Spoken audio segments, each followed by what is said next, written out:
Hello, Anne. How are you? Good, Patrick. How are you? Great to have you here. I've been looking forward to chatting to you now for a good wee while now. We've actually kind of got the diaries in the right place that we can actually get chatting. I thought it'd be good to share it with other people. You're very good with the yoga and around the Fermanagh area. You're very well known for it. So I thought it'd be nice to let more people know about it. So for the people that haven't or don't know you, I'll just give a very brief introduction to Anne. For the last 20 years, Anne Monaghan has been interested in the holistic well-being space, particularly in yoga. Anne is also certified in the SEICHIM energy work, as well as the REIKI master teacher. The SEICHIM itself is a healing energy that originates from ancient Egypt. And due to having a full-time career, mostly in the private sector, Anne's interest in holistic therapies was relegated to being a pastime. However, in 2017, Anne stepped up and set up Well Worth It, which offers holistic therapies, including the Reiki, reflexology, massage, Indian head massage, and approaches these therapies from a healing perspective. And through these therapies, the body and mind are rebalanced using the body's own energy system, and Anne recommends practicing one of these disciplines at least once a week in order to remain healthy and prevent illness. So, thanks, Patrick, for the opportunity to talk to you and to share, I guess, my story and message. Well, that would be a good place to start. Like, you have a very interesting story. Like, we've spoken before, and we kind of briefly touched on it. Like, you come from a very corporate background, and now to do something, as I would see it, or maybe others would see it, as maybe the flip of the coin, a very holistic, very just a very, very different sort of way of coming into the world and the business and things like that. So tell me a wee bit about that. Well, that's true. I'm not your typical, I suppose, yoga teacher or therapist. And I studied law at Queen's back 1993 to 97 and took a year out at that time to study business as well in the States.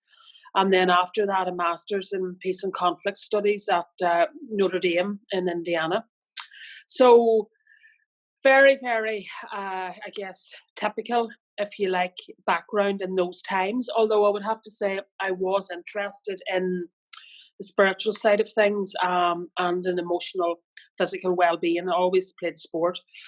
I always would have considered myself quite intuitive.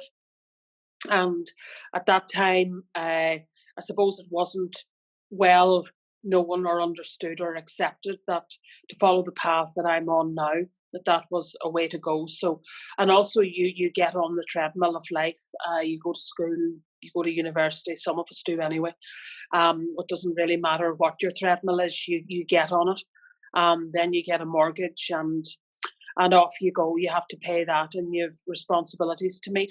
But I suppose the interest never died. And I remember even in those times I would have read little books on emotional and spiritual healing. I've read books on Buddhism and Christianity, and across the spectrum, I guess, all the time these were resources for supporting the mind. And even though I was working in the corporate world and worked my way up finally to director level within a company as director of stakeholder engagement or communications, and I worked in PR agencies as well, the interest or the seed never died, and I didn't have time to water it properly.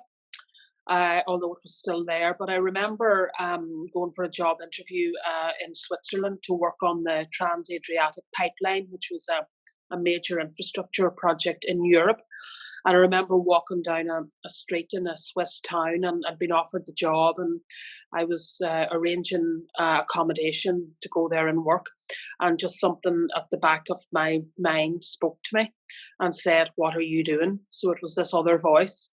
And the other voice started to come to the fore. And then at that point, the company I was working for in Ireland offered me enough, if you like, to stay here, to stay in Ireland working, which I did, and worked with them for another number of years. And then I guess the opportunity arose to start on the path that I'm on now. And that started in January 2017, December 2016, January 2017. And I've used everything that I learned in business and in the corporate world for my own business.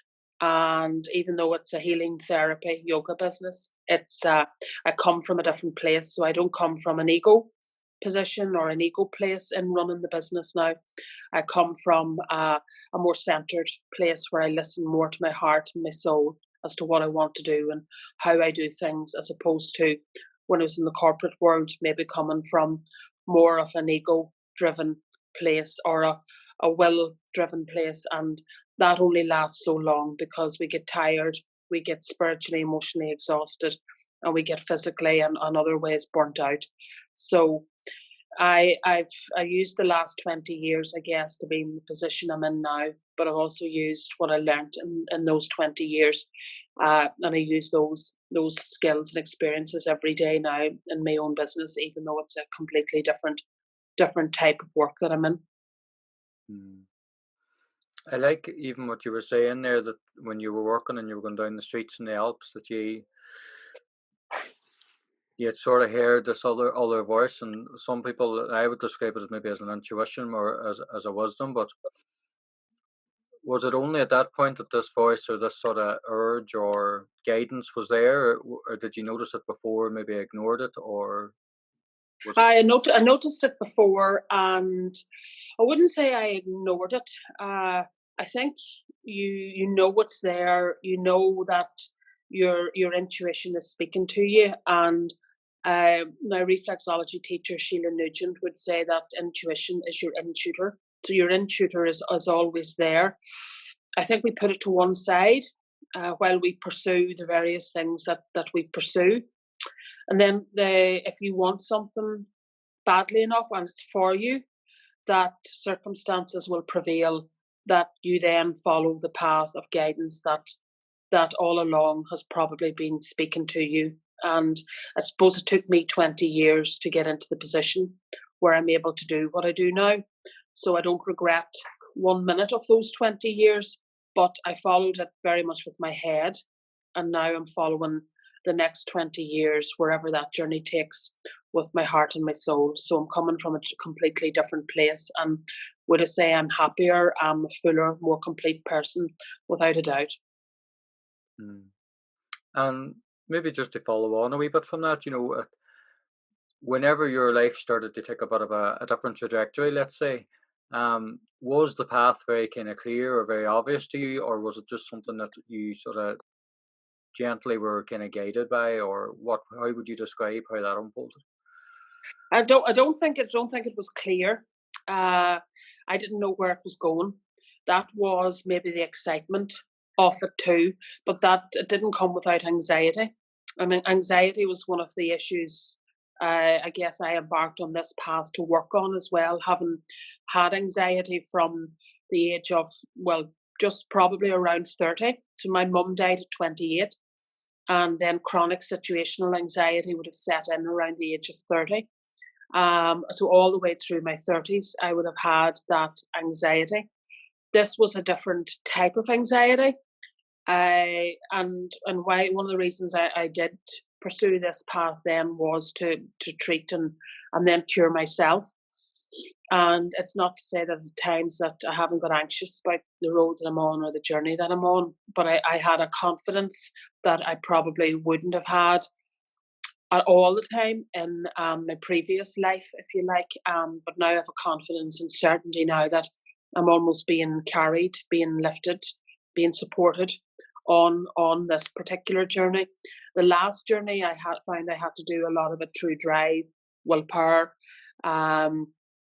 determination. This one's certainly easier. That's quite a contrast, for to be actively kind of pursuing something, and as you say, the drive, the energy, that sounds exhausting, even as you're talking about it. Whereas now it seems to be, as you say, it's almost like it's like the wind that would support a yacht going across the lake. It's actually doing the heavy lifting for you. There's no real wouldn't say work on it, but there wouldn't be that exhaustion as what there maybe once was in the other work that you had done.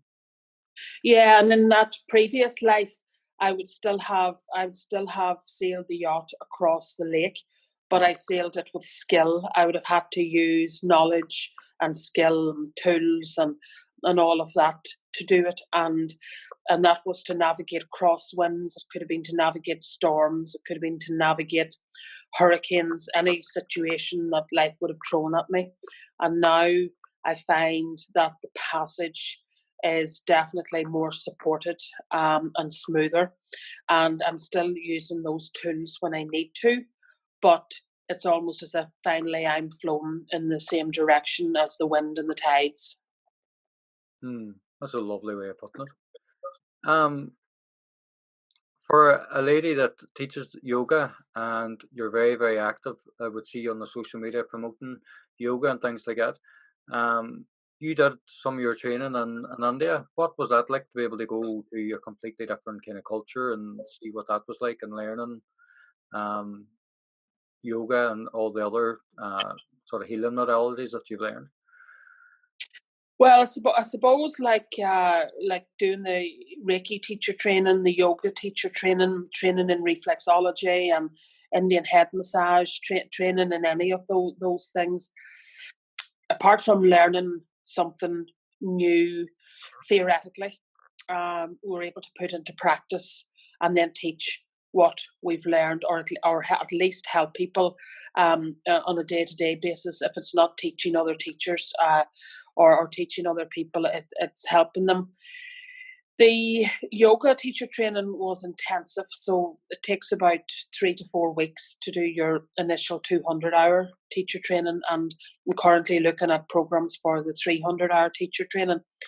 There's no doubt that you become immersed in not only the practice, so the breathing, the poses, and the meditation, but in aspects of yoga philosophy, yoga science, and people can try to make yoga controversial by a misunderstanding that it's from their point of view that it's a challenge to maybe their own religion or faith, and it's not even a religion. It's a science, and it's a science for mental and physical well-being. And what it has given me in terms of mental well-being, I couldn't repay what I paid, for example, to fly out there and do the course. The yoga philosopher teacher on the program would have spoken about awareness and mental awareness and awareness of the mind. And at the time of even doing the course, I would have thought, what is this guy talking about? This guy is like, of course, everyone's aware of what's going on in their own mind, of their thoughts. And I guess it's taken 2 years since then for me to fully appreciate what awareness is, and awareness of the mind, and even having still ego attacks, I call them, where the ego or the mind will attack me and try to make me miserable, maybe on the basis of what somebody else has said or done, or maybe on the basis of just my own thoughts. But at least I can understand now that those are attacks of the ego, or they are attacks, thought-based attacks coming from somewhere deep inside that needs healed, as opposed to being real or being something that I should act upon, or being something that I should take too seriously. So I guess what I teach and try to teach in yoga classes is thought management and thought control as well, through our breathing and through our poses, and just sometimes letting stuff go, understanding where stuff's coming up from for us, and practicing, I guess, forgiveness and gratitude. And for anybody that doesn't really understand what yoga is, because there's a lot of sort of mixed messages and things to get, how would you describe what yoga is? And I know that there's so many different sort of aspects of it, so many different sort of pathways, I suppose, of yoga. How do you explain it to people when they're curious about it? Well, yoga comes from the Sanskrit word yog, which means union. So it's the union of the body, the mind, and the soul within the person, and then union between people. And it predates Christianity. Some would say by about between 5 and 10,000 years. There's no doubt physically where it comes from is people watching the animals in the natural world, and that's why we have some of the poses like downward dog, upward dog, cobra. Uh, we have poses named after the animals, and then in ancient times, people who would have had some of the same, I suppose, mental health conditions as us, such as anxiety and depression. I mean, I'd imagine the jungle was a very anxious place to live in, not knowing what was going to come out at you and attack you at various times. So then people started to figure out that there are mental health benefits to yoga, and this go back thousands of years. And then there's a whole philosophy built around it, called Yoga Sutras, and if you want to get deeper into it, there are 8 limbs to yoga. So it's not just the poses.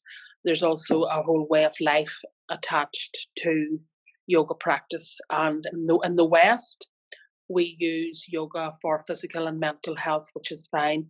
And there are probably very few people who will embark on a yoga lifestyle and a yoga way of life. But that's there for those who want to path, I suppose. But in my classes, the benefits, and other classes too, the benefits that people get from yoga, I would have found that they appreciate that other people's maybe negative view of yoga comes from a particular understanding or lack of understanding or misunderstanding about what it is.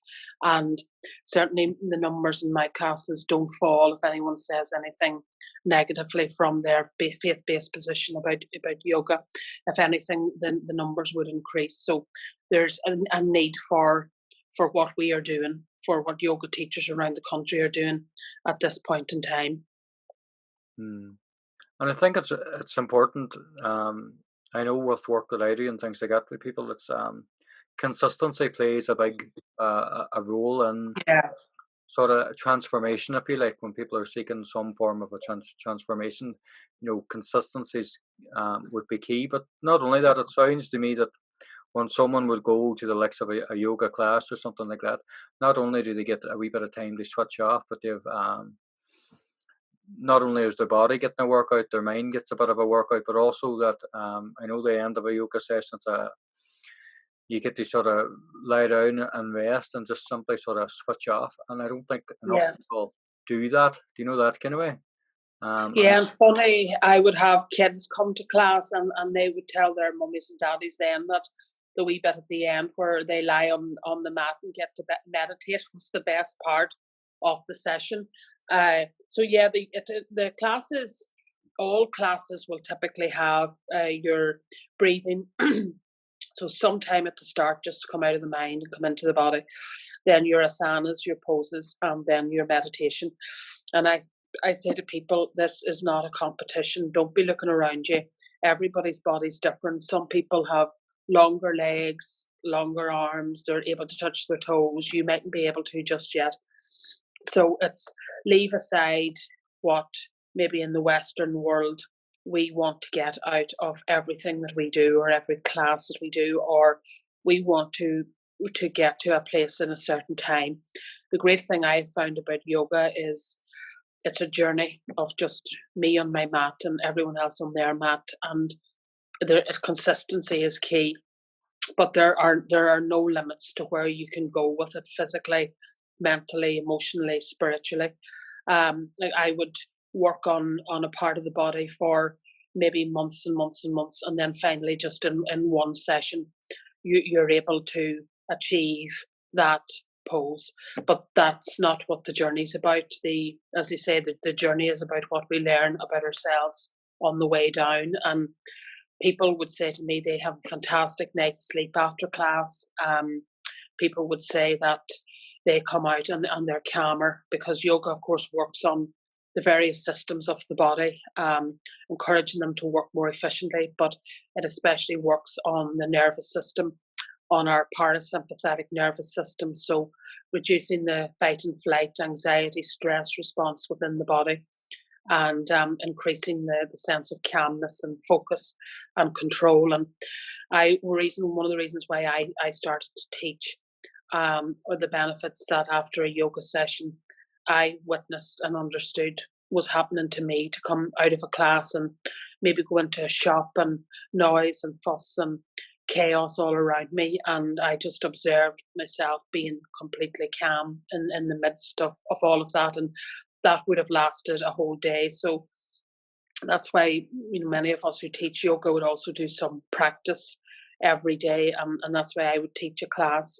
5 or 6 days a week, 6 days a week actually, just as well as for my benefit, but to offer that opportunity to people who want to do it more than once a week. Mm-hmm. And just seeing the change in your own life and how yoga and everything else that you've done, and I'm sure with you hosting so many classes that you're going to have seen people go through a change in themselves over a period of time.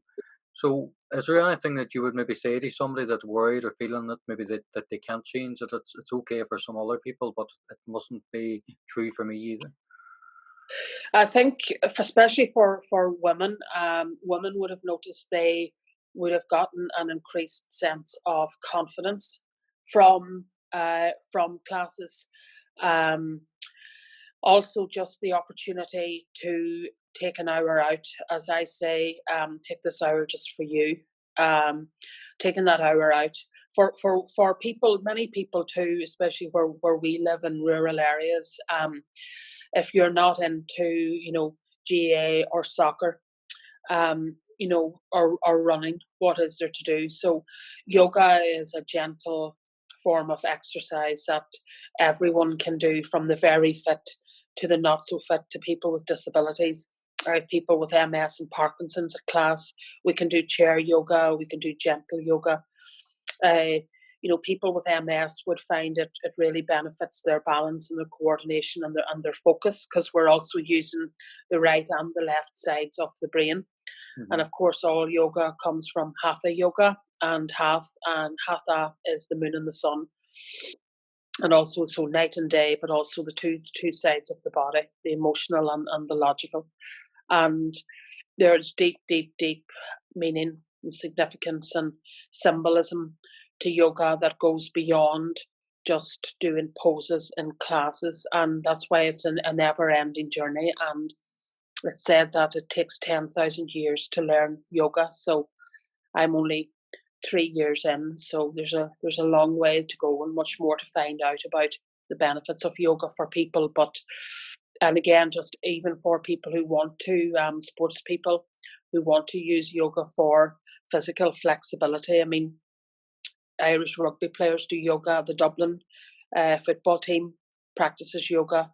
President Michael D. Higgins practices yoga. Any number of people that you will find taking an hour out once a week has untold benefits for the rest of that week. And Gandhi used to say, I have a very, very busy day ahead of me. I must practice yoga for 2 hours today and not 1 hour. So I have found too, just personally, that after class, I can get much more done in a calm fashion and not a frantic, frenzied way that I used to be. But just by taking that hour out to do yoga, than I would have gotten done if I was running about and being distracted by 100 different things within my own mind. It sounds like it's almost like a WD-40 for the whole system, the mind and the body, that allows you to go through your day with a lot more ease. I would describe it as the best drug I've ever taken, and I haven't taken very many.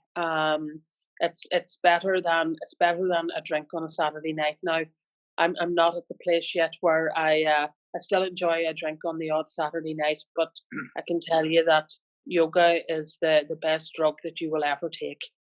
Mm-hmm. So Anne, we've been chatting about it takes 10,000 years to master yoga. Where would you see yourself maybe in another 5 years, 10 years? What do you feel life's going to be like for Anne then?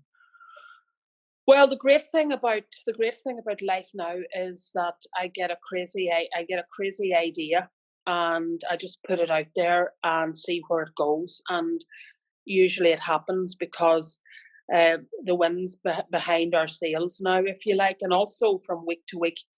You know, I'm like a child with the excitement of what the week's going to bring now, instead of in a previous life, you know, have been goal oriented and doing everything possible to achieve that, which was, as you say, very exhausting and very tiring. And it's not now that I don't have goals. I do. And one of the things that I'd like to do in the next number of years is organise an event or a conference where we bring teachers and practitioners together, you know, in Northern Ireland, or even, you know, encompassing people who want to come from Ireland.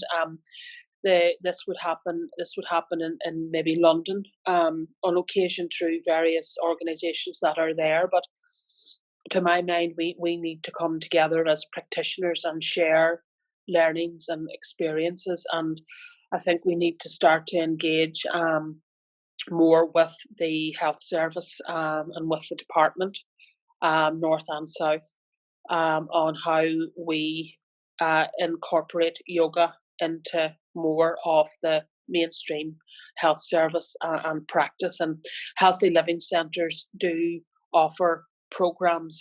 Private practitioners like myself offer programs, but I think we've an educational part to play, or a role to play, and just using case studies and teachers to say to folk, look, here are the mental and physical health benefits of yoga. And I would have many physiotherapists now who would refer, and doctors who would refer folk to classes, but of course it's not prescribed. It might be socially prescribed, but it's not prescribed through the NHS. So, you know, if it's meant to be, that's the position that I would like to see us be in. And there's an uplift there for yoga teachers all across the island of Ireland. Mm-hmm. There's I think it's going in the right direction. Just more recently, what as you say, there is more of an ethos around now the social prescribing of things. But I've seen you even in you did a wee bit of yoga on the Gorts and Glens and things like that with Kelly Baxter too. So that's a very interesting way of introducing yoga in a very, you know, out in nature as such, but it's very different than just going to a typical sort of yoga class. Yeah, Kelly and I have done a number of yoga hikes. So really from spring right through until the end of summer, we would do a yoga hike once a month. And Kelly has her own story to tell, which is a very inspiring and passionate story. And I'm sure Patrick, you'll be talking to Kelly at some stage, and she can tell the story of Soul Girls Adventure and why she set up her business. But there are also other things I want to pursue, like yoga with art next year, again in an outdoor setting. And I guess, you know, the fun side is not knowing where this is going to go, but again, just being able to offer the program to various people, whoever needs it, sort of like build it, they will come. And as you say there, it is starting to grow and be understood, and the benefits be widely talked about and understood. I think that's where we need to get to. And another thing I'd like to do with yourself and with Kelly and maybe a few others is get together in a format where we can share our personal stories and journeys with people. Because I know I first heard you talking, it was last January time in Enniskillen at an event organised by the Ashton Centre on mental health, and the programme and the place was just packed out with people, and your own stories moving and inspiring too. So, you know, the more that those of us can get together and share our stories and messages about what worked for us, I think there's a service there to to humankind that's not currently being provided by mainstream health services, and maybe can't be because of the systems and the funders and where they come from. So that's what I'd like to do in 2020. Very good. Where can people find out more about you and what you do? And well, Facebook has been a real support to my business, and the company's called Well Worth It. And obviously it comes from the colloquial saying about, people would say that they did this, that, or the other, and it was well worth it. So I thought that's a good name for a business as any. And also then I have a website, wellworthit.eu. So all the information that's on Facebook is on there, but regular updates are through Facebook, Instagram, and have you recently started to use Twitter yourself and another lady, Sinead Courtney, and Sinead would be worth speaking to as well. She's a former lawyer and now works in the compliance industry, but has left it all behind again to set up her own business, and again is interested in health issues. So you guys have poked me down the Twitter route, so I've been doing more of that and more of LinkedIn. So it's kind of exciting to see where all of that's going to go. But I guess one of the revolutionary programs that I'm currently developing, and I don't mean revolutionary in the sense of it's going to like overthrow the government, in the sense that it's going to it's working really well with teachers and classroom assistants and parents, is offering workshops to that group that they can use then in class, skills and theory and practice with children, especially for anxiety and other conditions are presenting, like as young as 3 and 4. So as soon as kids go to primary school, and I remember my first day of primary school, and I remember being anxious on that first day, and that's one of my very first memories at 4 years of age. So most people, believe it or not, do remember their first kind of yeah. day. You have an online course as well, don't you, for some people that just can't access you, but they can at least get a good introduction to some of the poses, and it's a very I'm trying to find the best word to describe it. It's very well packaged, in the sense that it's very easy to sort of view and to follow, and then you would pick it up very quickly. Just sort of a few times. So I have a 20-minute sequence that I had videoed, and that's available on Vimeo. And over the next few weeks, you introduced me to Udemy, and I'm going to see now for what's one of my tasks for November is to, and I have joined the Udemy, the training provider. So I'm going to upload the video, the sequence there. And of course, coming up to Christmas, the sequence, the program's available on DVD as well for people to purchase. So I'll be offering that online and through classes now coming up to Christmas. But I don't like to advertise this stuff until Halloween's over. So come next week, start to offer the yoga online and DVD as Christmas gifts as well. So. It's it was funny. You just put in mind, we were going last week to get some the Waynes were getting dressed up for school, so of course the wee Wayne wanted a different outfit than what she already had, and so I had to go looking for a hat. And could I get a witch's hat in any of the shops? But they sold out. They all had their Christmas stuff out. I mean, shelves and aisles of it. And I thought, wow. Yeah. No, well, I keep a rule: don't start Christmas until after Halloween. So I sort of keep it in check. Yeah. But I was sequencing the seasons. And it was been lovely chatting to you. I hope you too, Patrick. I hope people get just out of this conversation. If they do reach out, I know you do some fabulous retreats. I would love to join you maybe sometime with doing with Kelly going up around the the outside doing it out there. I think that's a lovely, fresh way of doing it and being introduced to it. Thank you very much for having us, and I'll chat to you soon. Thank you, Patrick. Thanks a million. Talk to you later. All right. Bye. Bye.